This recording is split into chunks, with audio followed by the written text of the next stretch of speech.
Hi everyone, I'm Jonathan Fitzgerald. I'm Chair of Guitar at the University of Western Australia's Conservatorium of Music, and these are my 5 tips for ATAR classical guitar students. So my first tip, choose your repertoire wisely. It's important to play pieces that push your technical and musical boundaries. That's how we get better as musicians. But we also need to keep in mind that you've got one shot at your ATAR exam. You're going to be under a lot of pressure, and you need to be confident that you're going to be able to deliver. We have to find that delicate balance between a piece that you love, that's going to push you to grow as a musician, but also one that you know you'll be able to get to a highly polished performance standard by the time your exam rolls around in October. And of course, this decision should be made in collaboration with your teacher, who knows your strengths and weaknesses and the ins and outs of the repertoire. But I can't stress it enough. Be strategic with your repertoire choice. For your ATAR exam, there is nothing to gain by playing a piece that's too hard for you. You've got your whole life to learn the R and Wes Concerto. You've got one shot at your ATAR exam. Make it count. Tip number 2, take care of your nails. For a classical guitarist, our nails are our sound. They are what come into contact with the string and make it vibrate much like the bow of a string player. So it's really important that you take care of them. Make sure they're at an appropriate length, that they're shaped well, and that you use fine sandpaper to make them as smooth as glass. And then, of course, we need to make sure that you have a good contact point. Think about the way your nails are contacting the string and the sound that you're producing. We can get a huge variety of tone just by changing the angle at which we move through the string. So, if it's straight on, perpendicular to the string, we get a very thin, bright sound. It has lots of clarity, but no warmth or body. And as we thicken up the angle and move it more parallel, you can hear that we immediately have a change. Now we're sort of at the opposite extreme. The sound is very warm, has lots of body, but it has no clarity. We need somewhere in the middle, that balance between warmth and clarity. And of course, you can use this huge color palette for expressive effect in your repertoire. Contact point and nail shape are a much more complex topic than we really have time to dive into here. But Bill Cannongeiser, one of the founding members of the Grammy-winning Los Angeles Guitar Quartet, has a very thorough video on this topic. It's rather cheesy, I'm sorry Bill, but it's definitely worth watching, and you can find the link to that video in the description below. So the takeaway here, listen to what's coming out of your guitar. It's very easy to tune out, especially when you're practicing pieces that you've been playing for a long time. But making a bad sound should bother you. Don't practice with nails that are in poor condition. Don't allow yourself to become accustomed to a bad sound. If you're making a bad sound in your practice, stop playing, take 5 minutes to fix up whatever the issue is, and then go back to practice with the best sound that you can make.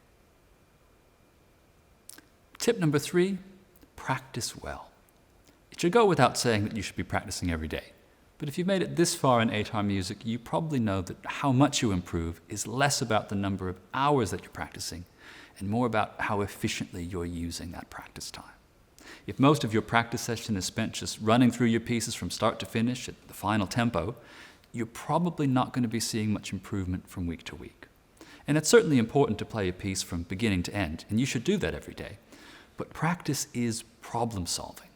And the bulk of your practice time should be spent working on small sections, individual phrases, and for difficult spots, down to even just a couple of beats. If there's a technically demanding passage, don't just play it over and over again, but break it down. Sort out exactly what's causing the difficulty, find a solution, and practice at a very slow tempo until you can play it perfectly 3 times in a row.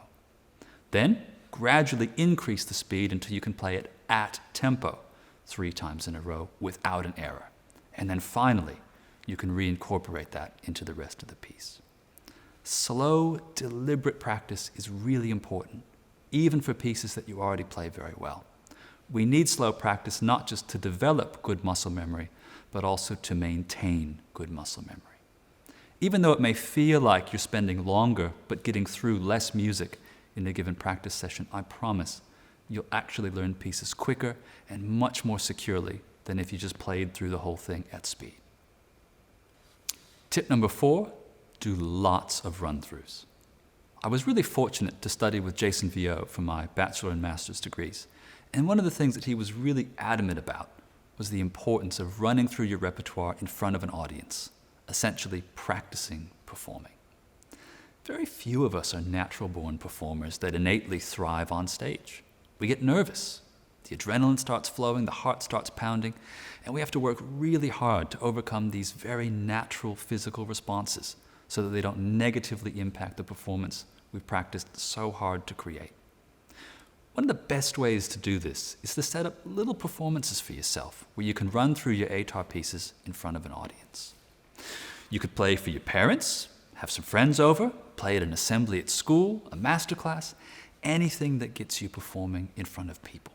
And the more you do it, the easier it gets and the more confident you become that you can deliver in a performance situation.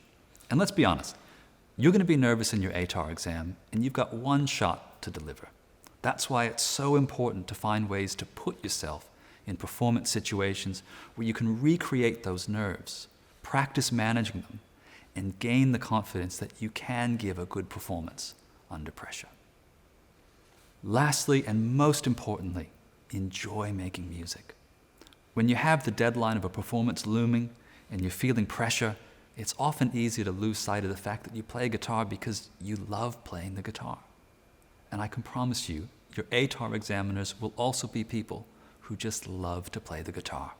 They've been in your shoes and they want to see you succeed. So get in there, play your heart out, enjoy sharing music with others, because at the end of the day, that's what this is all about.